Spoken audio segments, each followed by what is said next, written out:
साजिश के अलावा और कुछ नहीं है। ये कोई सामान्य दुर्घटना नहीं हो सकती, इसमें कोई ना कोई साजिश है। चाहे साइबर हमला हुआ, चाहे आतंकवादी हमला हुआ, चाहे राजनीतिक हमला हुआ, किसी भी आपात स्थिति में वो जलता नहीं है। कभी भी कुछ भी हो जाए वो खत्म नहीं होता है। और अभी नहीं थे, पायलट किसी तकनीकी खराबी के बारे में बात नहीं कर रहे हैं, तो फिर प्लेन क्रैश कैसे हुआ? कौन सा धमाका उनको सुनाई दिया था? इन 280 लोगों की मृत्यु का कारण क्या है? साजिश या सियासत? राजनीति? चाइना के लोकल पार्टों को उस फ्लाइट में अरेंज करके लगा दिया जाता था। जहां पर प्लेन दुर्घटनाग्रस्त हुआ, वहां जिन लोगों की मृत्यु हुई उसकी जवाबदेही किस पर है? जैसा कि आप सभी जानते ही हैं, अहमदाबाद में एक प्लेन क्रैश हो गया। प्लेन 787 ड्रीमलाइनर एयरक्राफ्ट नहीं, एरोप्लेन, जो कि एयर इंडिया कंपनी का था। इसमें इसको सेफेस्ट प्लेन माना जाता है और इसको जो चला रहे थे पायलट, उनको 8000 घंटे का अनुभव था। दूसरे को पायलट को 2000 से ज्यादा घंटे का अनुभव था। प्लेन सिर्फ 625 फीट की ऊंचाई पर था और अचानक क्रैश हो गया। इस प्लेन में बैठे हुए सभी 142 लोग जो थे वो सबके सब मर गए, लेकिन एक बच गए, विश्वास कुमार। और विश्वास कुमार ने बताया प्लेन उड़ने के 30 सेकंड बाद एक बहुत बड़ा धमाका हुआ था। वो धमाका ही इस साजिश की कड़ी का पहला अंश है। वो धमाका ही प्लेन हादसे की नहीं, प्लेन को हादसे तक ले जाने की प्रत्यक्षता को प्रमाणित करता है। प्लेन कोई हादसे से क्रैश नहीं हुआ है, प्लेन को एक सोची समझी रणनीति के तहत क्रैश करवाया गया है। कई सारे बिंदु हैं और महत्वपूर्ण भी हैं। कई सारे बिंदुओं पर चर्चा करेंगे, जिसमें 4-5 बिंदु मैं प्रमुखता के साथ रखना चाहता हूं, क्योंकि बहुत सारे लोगों को दर्द होने लगेगा और बहुत सारे लोग मुझसे प्रमाण मांगने लगेंगे। इसलिए थोड़ा सा प्रत्यक्षता से ही और थोड़ा सा पृथकता के साथ इस वीडियो को करना चाहता हूं। जैसा कि आप सभी को पता ही है, NIA एक ऐसी जांच एजेंसी है जिसका इस्तेमाल किसी आतंकवादी गतिविधि के बाद ही किया जाता है। लेकिन इस दुर्घटनाग्रस्त प्लेन के बारे में जांच कर रही है। दूसरा जो है वो ये है कि SIS द्वारा धमकी दिए जाने के बाद 2 दिन पहले धमकी दी गई थी। SIS ने धमकी दी थी कि हम कोई प्लेन क्रैश करवा रहे हैं, प्लेन हाईजैक करेंगे, तो सुरक्षा क्यों नहीं बरती गई? तीसरी बात, जब इतने एक्सपीरियंस्ड पायलट और को पायलट उसको ऑपरेट कर रहे थे प्लेन को, तो हादसा सिर्फ 600 फीट पर कैसे हुआ? चौथी जो सबसे बड़ी गलती समझ में आ रही है वो ये है, कड़ी समझ में आ रही है कि जहां प्लेन क्रैश हुआ एयरपोर्ट पर कई सारे संदिग्ध लोग मिले। उन संदिग्ध लोगों से सवाल जवाब हुआ, लेकिन उस स्तर का नहीं हुआ कि जांच हो सके उनकी। और चौथी बात, ब्लैक बॉक्स जो होता है जिसमें प्लेन का सारा डाटा रिकॉर्ड होता है, को पायलट ने क्या बात की, पायलट ने क्या बात की और तमाम लोगों ने क्या बात की, वो ब्लैक बॉक्स की प्रारंभिक जांच में कोई भी ऐसी खामी नजर नहीं आ रही है, कोई ऐसी सूचना अभी तक नहीं निकल कर आई है जिससे यह प्रमाणित हो सके कि प्लेन में कोई तकनीकी कमी थी। पायलट इसके विषय में बात कर रहे थे, पायलटों ने ऐसा कुछ बात किया हो।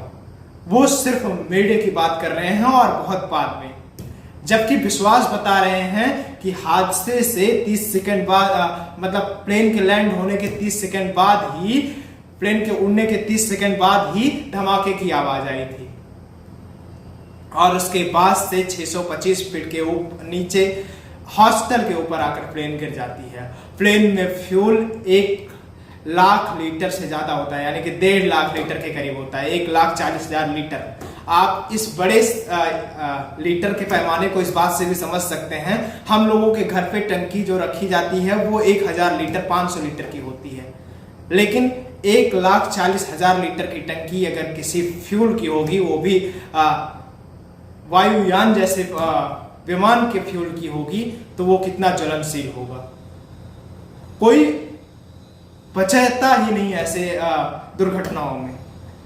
और संदिग्ध इस हादसे को मैं क्यों कह रहा हूं और साजिश क्यों कह रहा हूं, क्योंकि ऐसा पहले भी हो चुका है।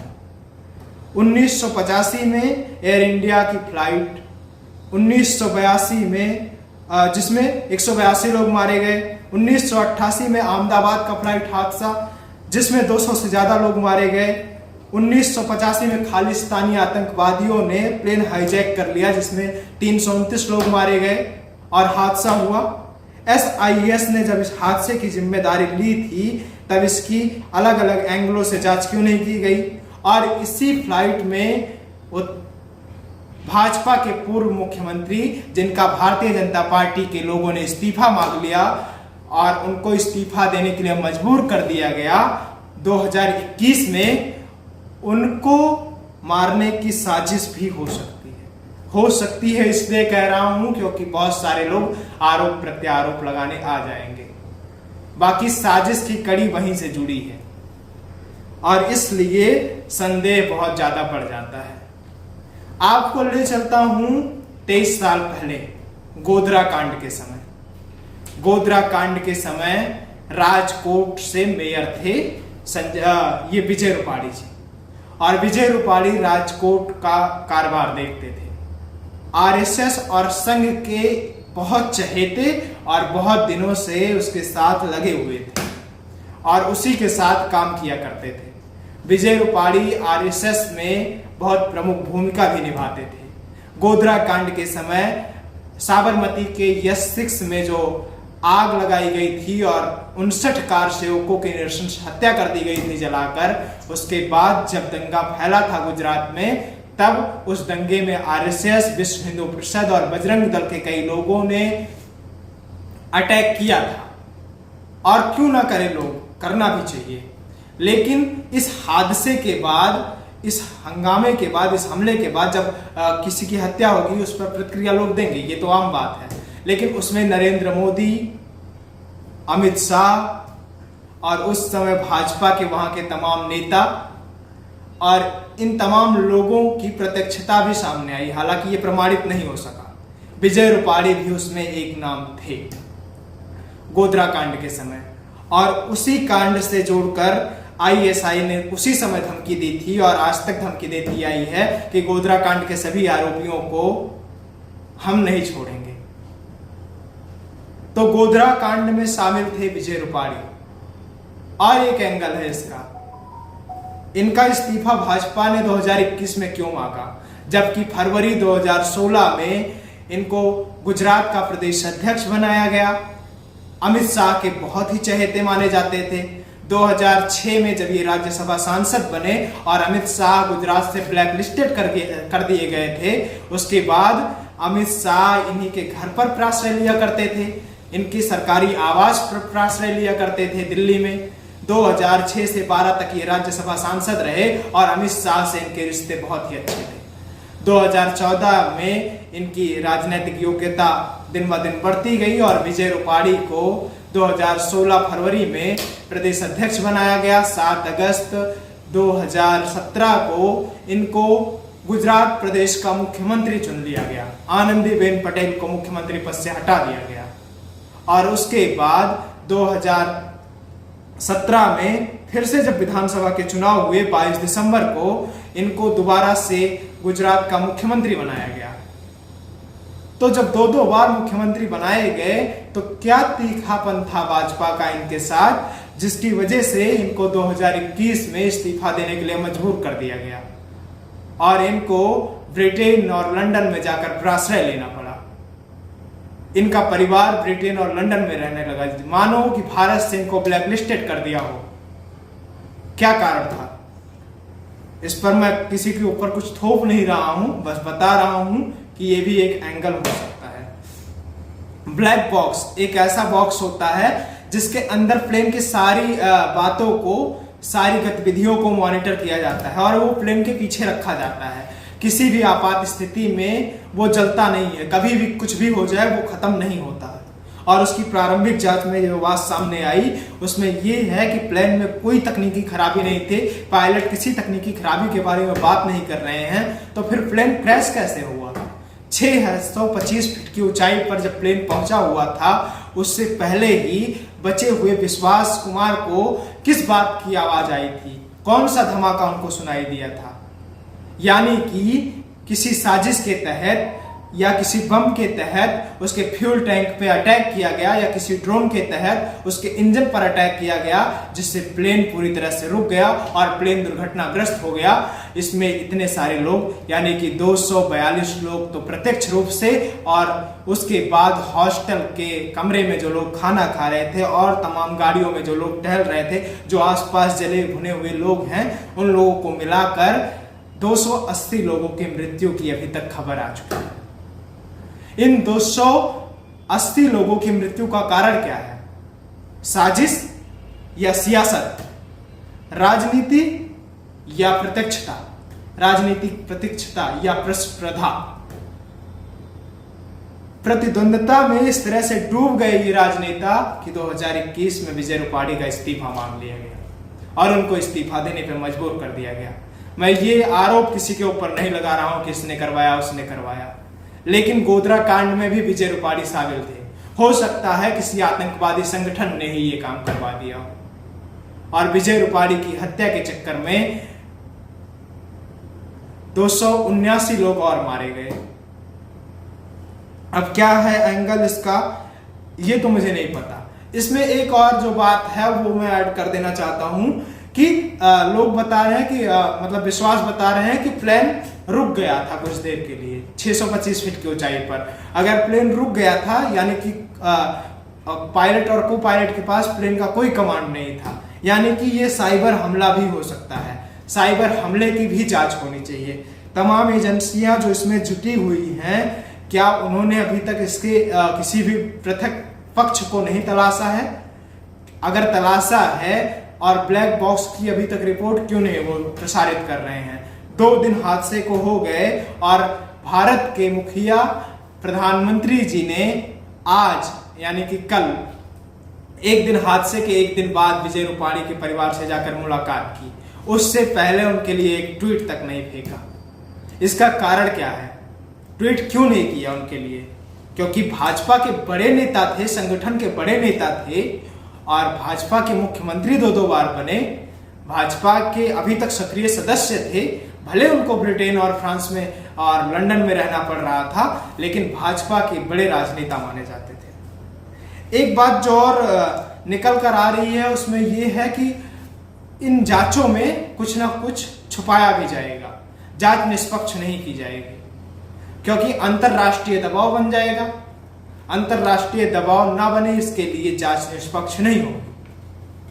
और एक बात जो निकल कर आ रही है, करीब 70 से 80 नागरिक उसमें विदेशी नागरिक थे और विदेश में भारत की छवि ना खराब हो इसके लिए भी कुछ ना कुछ साक्ष्य छिपाए जाएंगे।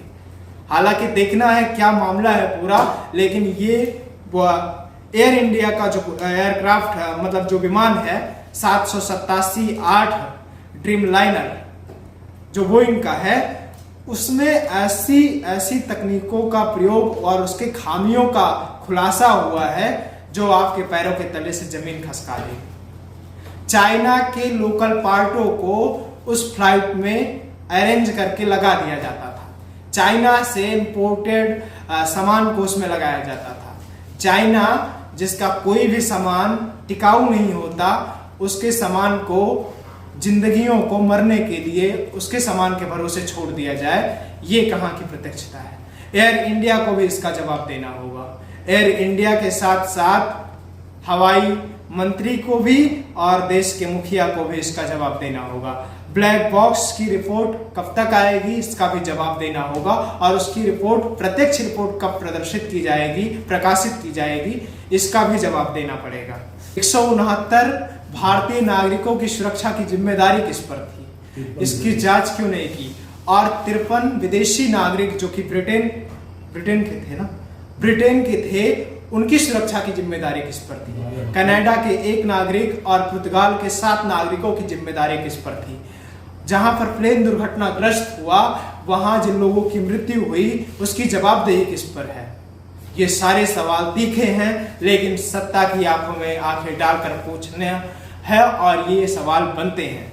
ये साजिश के अलावा और कुछ नहीं है, ये कोई सामान्य दुर्घटना नहीं हो सकती, इसमें कोई ना कोई साजिश है। चाहे साइबर हमला हुआ, चाहे आतंकवादी हमला हुआ, चाहे राजनीतिक हमला हुआ, आपकी इस पूरे विमान हादसे पर, जिसको मैं हादसा नहीं साजिश बता रहा हूं, उस पर आपकी राय क्या है और ये साजिश है कि नहीं, अपनी राय कमेंट बॉक्स में जरूर दें। मुझे जहां तक समझ में आता है और जिन तथ्यों का अभी तक खुलासा हुआ है ब्लैक बॉक्स के जरिए, मीडिया के आंकड़े जो बार बार बदल रहे हैं, कभी वो 270, कभी 269, कभी 255 हो रहे हैं मृत्यु के, उन तमाम आंकड़ों को चाइना के फर्जी सामान जो लगे हैं एयर इंडिया में और एयर इंडिया के तमाम लोग जो अभी तक अपने आप को छुपा रहे हैं, अपना चेहरा छुपा रहे हैं, उन पर और जवाब देने के लिए अभी जो लोग नहीं आगे आए हैं उन पर, और कई बार आतंकवादी गतिविधि हो चुकी है।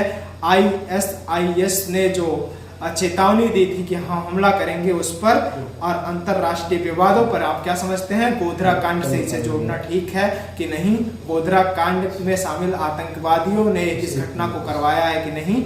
इस पर आपकी प्रतिक्रिया क्या है? अपनी राय कमेंट बॉक्स में जरूर दें। विनम्रता भरा मेरा प्रणाम स्वीकार करिए। मैं गौरव विनायक हूँ, आप नेटवर्क भारत देख रहे थे। धन्यवाद।